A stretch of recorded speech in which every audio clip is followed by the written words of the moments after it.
Amazon's media hounds have been hunting Lord of the Rings fans. And now all of a sudden, Den of Geek has picked up the scent and crossed the line by branding every critic of Prime's Ring of Power series as mass murderers. And John Ronald Reuel Tolkien, they label the man who fought for freedom in the bloody trenches of World War I as a racist. No, this is not acceptable. We have to clear the deck, sound the horn, and take a stand for truth. And let slip the dogs of war, that this foul deed shall smell above the earth, with carrion men groaning for burial.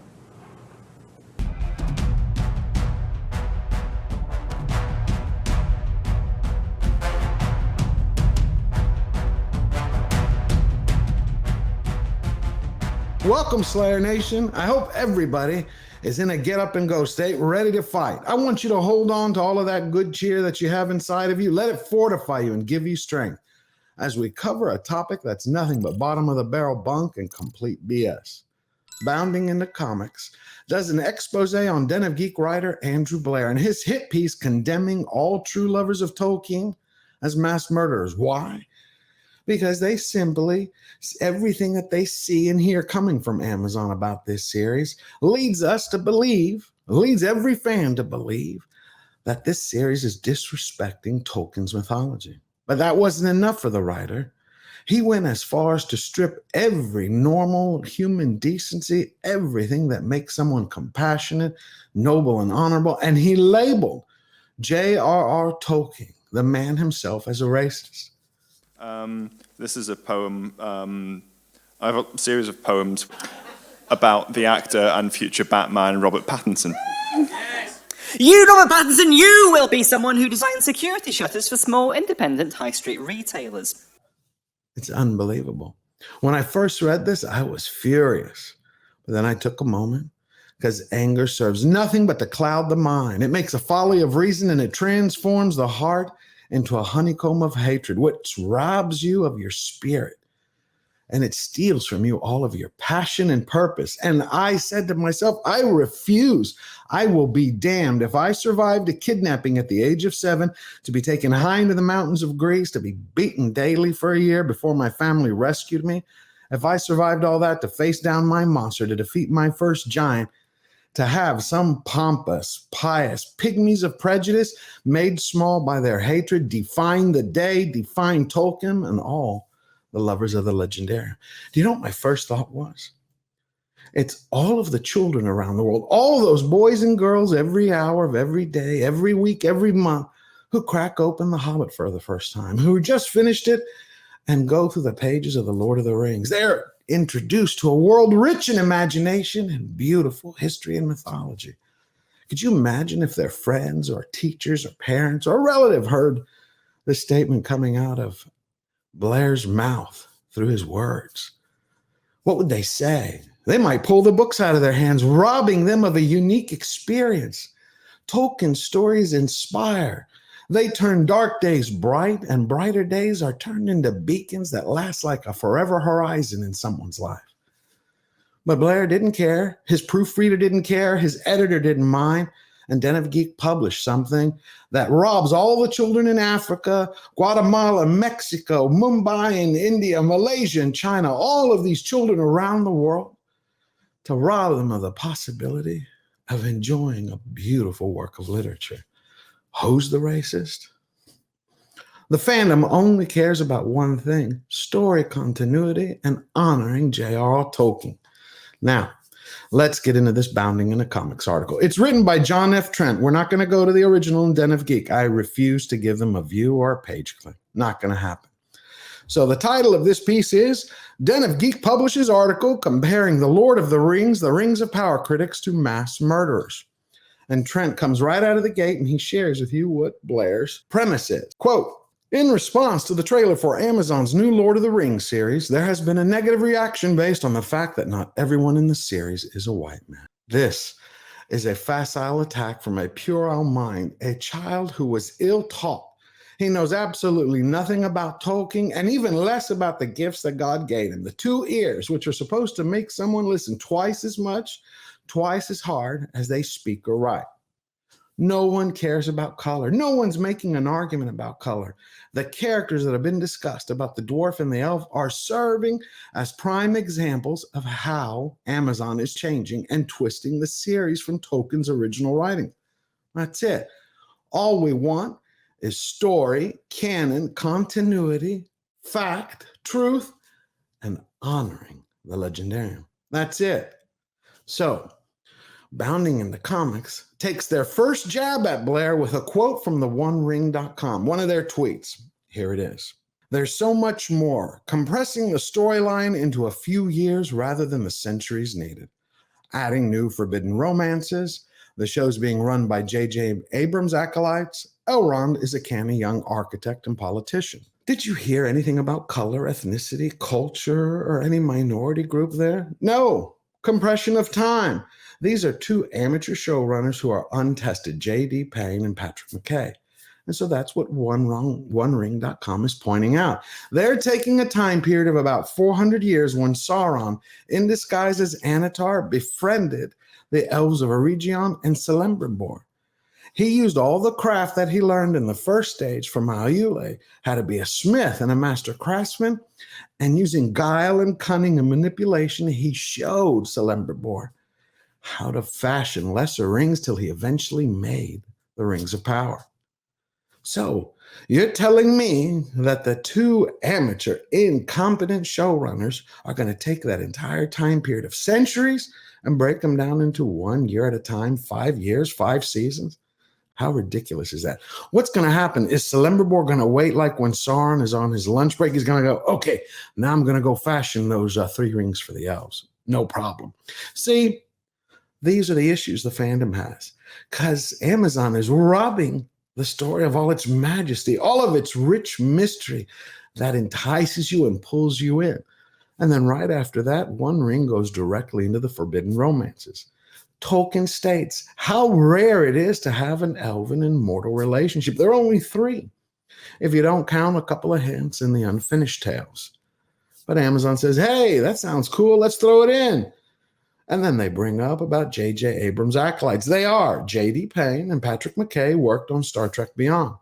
And J.J. Abrams is not a person to trust. Every IP, every intellectual property he touches turns to ash. He just uses this very peculiar Machiavellian musical chairs that he gets all the pomp, all the praise, all the cash. He starts building up the series and then disappears, leaving it in the hands of another to crash and burn. Mysterious. But I've been doing some deep dive, some research into Payne and McKay, and they've been laying the ground to justify their ability to pull this show off for years. I'm working on a video that you'll be able to see that in a little while. It will also show you exactly what Amazon believes about diversity. They talk about diversity, but instead of creating characters from the Easterlings, they're like, no, we're going to change this bit about dwarves and elves. They don't respect minorities. They view them as lesser, and that is disgusting. Otherwise, they would make them A-level protagonists. Anyway, when you see who's in their production staff, you're going to say, George, these people don't give a damn about diversity. And that is what OneRing.com is pointing out. And they continue and finish with Elrond. Elrond is described as a canny architect by them and a politician. Elrond, one of the wisest elves after Galadriel, a skilled warrior, a battle-tested commander of many elven armies, a peacemaker, a philosopher, the host of the first White Council, a healer, someone who had the power of Osanwe to peer into other people's minds and who had foresight, and one of the most incorruptible leaders of Middle-earth. But yeah, he's just a politician and a canny architect. But did you hear anything about race? Zero. So Bounding into Comics did a good takedown of Blair right out of the gate. Now, we're going to go and see the Serpent Shaman. He has a comment about Galadriel. Again, nothing to do about color, nothing to do about race. He is concerned that Galadriel is being made even more masculine by the showrunners. And so he says, Galadriel is the goddess, the divine feminine. This power works in harmony with the divine masculine. Evil seeks to destroy the feminine because it is nurturing and essential. Don't look for Amazon's Galadriel to be very nurturing. Could you believe that? One day, we're shown Galadriel in armor, climbing a mountain. And then in the leaks in my prior video, they start talking about her like she's having a temper tantrum, like a toddler, having a fit, going in a rage, where Hallbrand, their new invented character out of thin air, has to calm her down. Amazon, hey, which person do you want? Do you want the female Amazon warrior princess who's all masculine, all powerful, who can conquer the world and give life at the same time? Or do you want one that has to be, who goes into an emotional breakdown, goes in a rage, and has to be helped out by a man? Do you see what I'm talking about when I say the showrunners are amateurs? They lack the integrity, nobility, and character to bring Tolkien to screen. But Blair didn't stop there. He started showing his true colors, who he really is, when he started labeling Tolkien as a racist. Despite Tolkien's vehement anti-racism, there are issues with his mythology. His equating the dwarves with Jews, including linguistically, was intended positively as a representation of dispossessed people, but he also described their tremendous love of the artifact in a 1965 BBC interview, which is a common anti-Semitic trope. Some people regard pointing this out as a personal attack, an attempt to stop them from enjoying something they love. As with fandom, ignoring the negatives of something doesn't stop them from being present. This tells us, for sure, that Blair has absolutely no knowledge of Tolkien, and furthermore, that he has no love for him. Because when you love something, whether it's a person, an idea, a story, or mythos, you strip yourself with love of all those negative vices of selfishness, greed, of avarice, apathy, and arrogance. You want to share it. It's that expression of joy, that power of creation. You would never denigrate someone like Tolkien and put his work down in order to score some cheap political points with your pals. But Tolkien, in letter 81, wrote to his son Christopher about his thoughts on certain subjects. And one of them happened to be about an article. Now, I'm going to put this quote up on the screen from you, but I'm not going to read from it. I'm going to paraphrase it. Because when you read it, you're going to see exactly why. Because we have so many enemies in the Tolkien fandom coming from the outside, from Amazon's media critics, they would immediately take that first line and clip it, pull it out of context, and make about 100 videos. And they would say, aha, we have the proof. Look at all these racists. I'm not going to give them that ammunition. So here it is. Here's the quote. What Tolkien is saying right here, he is stating to his son, there's this article that I was reading in a British paper, and they were calling after the complete military victory over the Germans for the extermination of all German people. Tolkien was responding, stating, not only do the Germans not have the right to exterminate anyone, neither do we.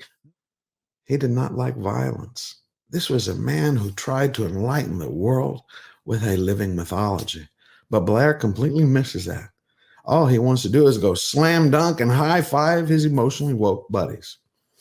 They continue with Blair now targeting the fandom, stating that the whole fandom has been co-opted by the far right and are taking their cues from people in the 1970s and the last few years who happen to like Tolkien, attend some Hobbit summer camps, who are evil and happen to murder people.